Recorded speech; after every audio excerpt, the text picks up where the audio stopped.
I, 28F, am getting married to Adam, 29M, in 2 months. Growing up, our family dynamic was always centered around my youngest brother Tommy, 24M. Being the baby of the family with 3 older siblings, Dylan, 32M, Chris, 30M, and me, Tommy always got away with everything. Our parents, especially Mom, would bend over backwards to keep him happy. Dylan was always the responsible one, following Dad's footsteps into the family business. Chris was the athletic star, getting a full scholarship to college. I was the middle child who worked hard but never quite got the same attention. Tommy, though, was different. He struggled academically, couldn't hold down jobs, but Mom always made excuses for him.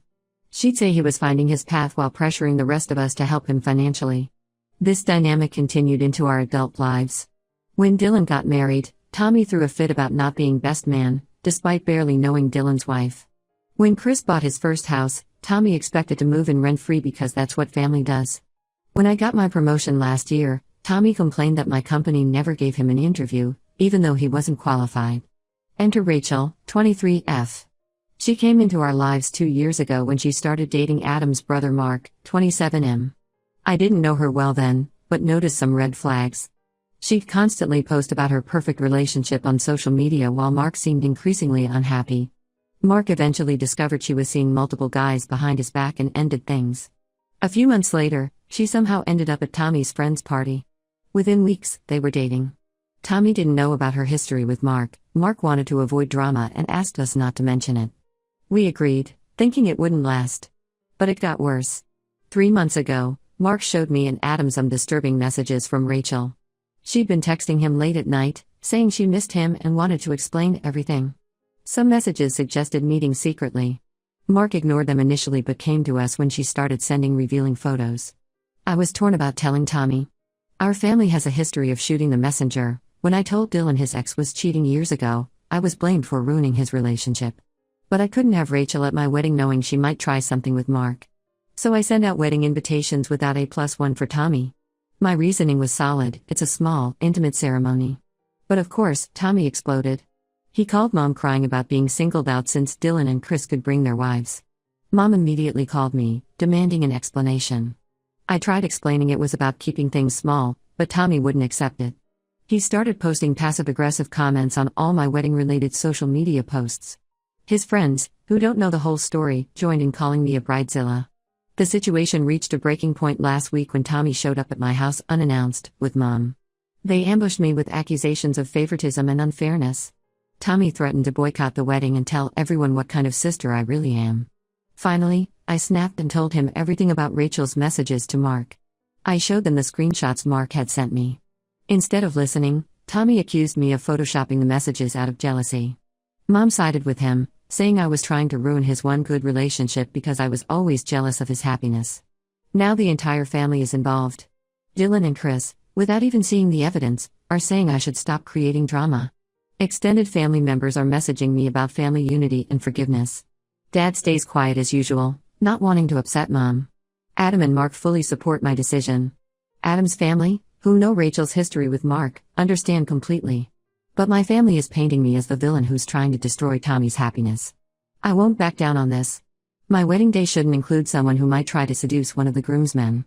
Am I really wrong for wanting to protect both my wedding and my future brother-in-law? Update 1. 3 weeks have passed since my last post, and everything has become significantly worse. To understand the current situation better, I need to explain some past family dynamics that are now affecting everything. Growing up, any conflict in our family was always resolved by giving in to Tommy.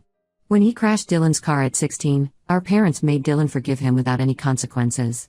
When he used Chris's credit card for online gambling at 19, Mom paid off the debt and insisted Chris drop the matter.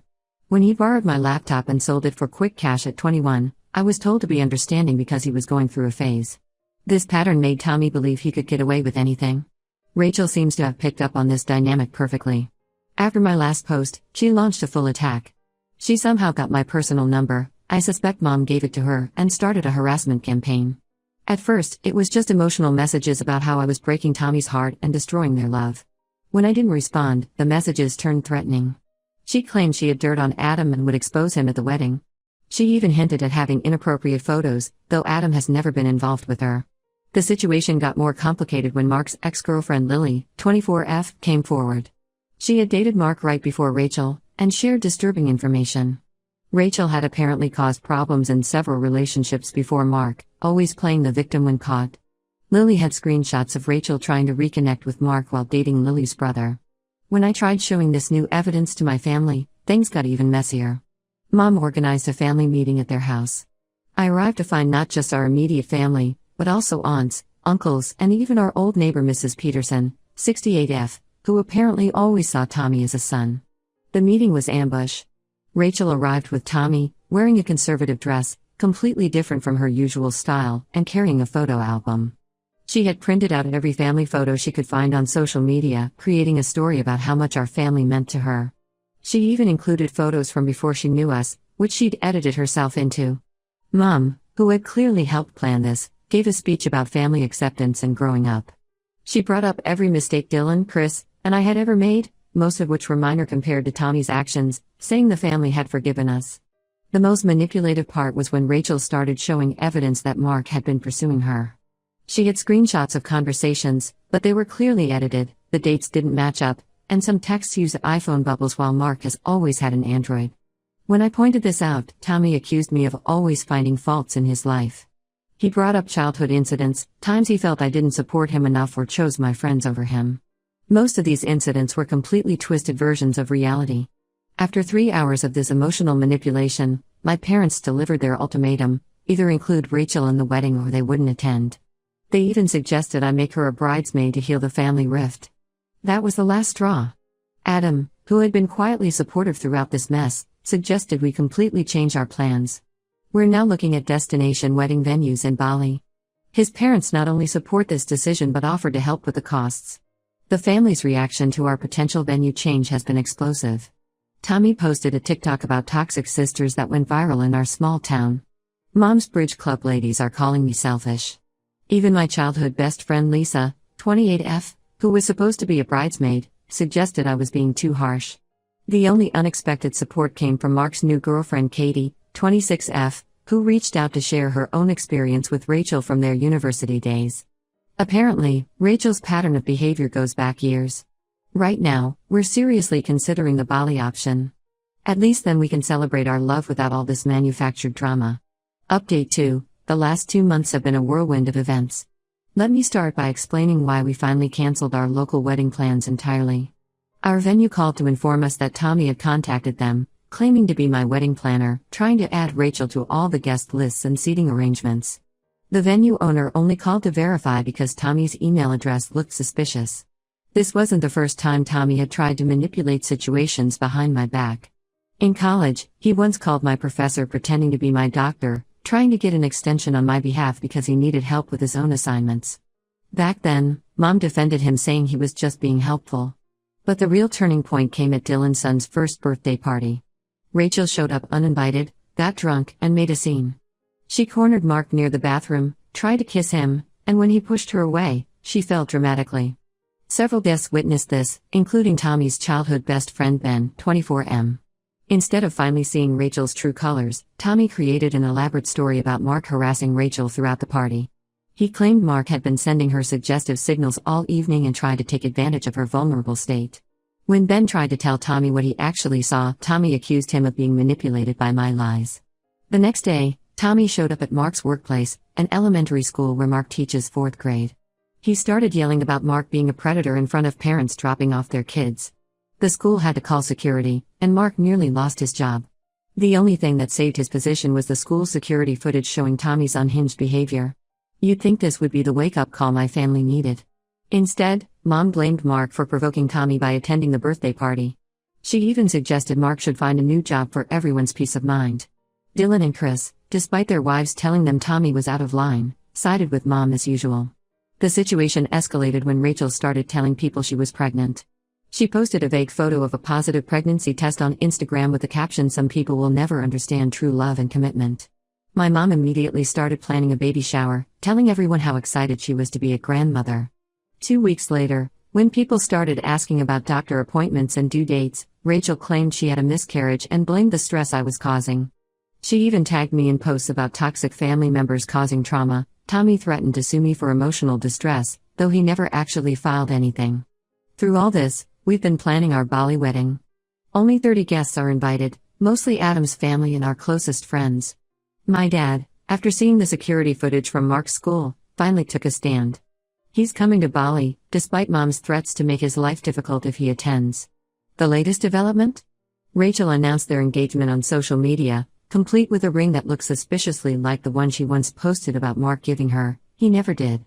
The post included a long paragraph about overcoming family betrayal and staying strong against those who try to tear true love apart. My dad finally moved out of the family home last week. He couldn't take Mom's constant defense of Tommy and Rachel's behavior anymore.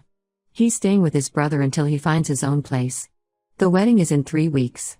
We've hired security, just in case Tommy tries something. Mark got a restraining order after the school incident, and Adam's family has completely cut contact with Tommy and Rachel. Final update: it's been 6 months since our Bali wedding, and I need to share the aftermath because the truth finally came out in the most unexpected way. Our wedding was everything we wanted: peaceful, intimate, and drama-free. The 30 guests who attended were genuinely happy for us, and my dad walked me down the aisle with tears in his eyes. While we were enjoying our honeymoon, the real drama exploded back home. Remember Ben, Tommy's childhood best friend? He had been quietly gathering evidence of Rachel's deceptions for months. He finally had enough when Rachel tried to seduce him, recording the entire interaction on his phone. Ben didn't just catch Rachel's advances, he got her admitting to faking the pregnancy, manipulating Tommy against his family, and still being involved with multiple men. He sent the recording to Tommy, along with screenshots of Rachel's dating app profiles and evidence of her meeting men while Tommy was at work. Tommy's reaction? He initially tried to claim the voice recording was fake. He posted about fake friends and jealous people trying to ruin his happiness. But then Rachel made a crucial mistake. She got drunk at a local bar and started bragging to strangers about how she had the perfect fool wrapped around her finger. One of those strangers happened to be Chris's wife's cousin. She recorded Rachel's drunken confessions and sent them to our family group chat. Rachel couldn't deny it this time. It was clearly her voice, her face, describing in detail how she manipulated Tommy and enjoyed causing drama in our family. Tommy finally had to face reality when he went to surprise Rachel at her workplace for lunch and found her car in a hotel parking lot. Her phone's location sharing was on, something he had insisted on after the Mark incident, showing she was in room 204. That's where he found her with Dylan's best friend Rob. The aftermath wasn't pretty. Tommy had a complete meltdown at the hotel. Security was called, and the whole incident made our local Facebook community group. Mom tried to blame Rachel's behavior on me again, claiming my rejection of her pushed her into another man's arms. Dad, who's now permanently moved out and is dating a lovely woman from his church group, finally told Mom she needed help. He pointed out how her constant enabling of Tommy destroyed our family relationships. Mom responded by telling the entire extended family that Dad left her for another woman, conveniently leaving out all the context. Dylan and Chris finally apologized to me, though it felt more about saving face than genuine remorse. They sent generic "sorry you were right" text messages but still maintain I could have handled things better. Tommy moved back home with Mom, who's now telling everyone he's healing from the trauma of betrayal. Rachel moved in with Rob but still posts cryptic messages about narcissistic families and escaping toxic relationships. Mark is engaged to Katie now, and they're expecting their first child. Adam and I are settling into our new home in another state, far from the family drama. We're expecting twins, but we're only telling Dad and Adam's family for now. I've learned that sometimes the truth comes out in its own time, but it doesn't always bring the closure you expect. While I'm glad my brothers finally saw Rachel's true colors, the damage to our family relationships might be permanent. And honestly, I'm okay with that. Mom still sends occasional messages about forgiving and forgetting, but I found peace in my new life with Adam, far away from the chaos of my childhood family.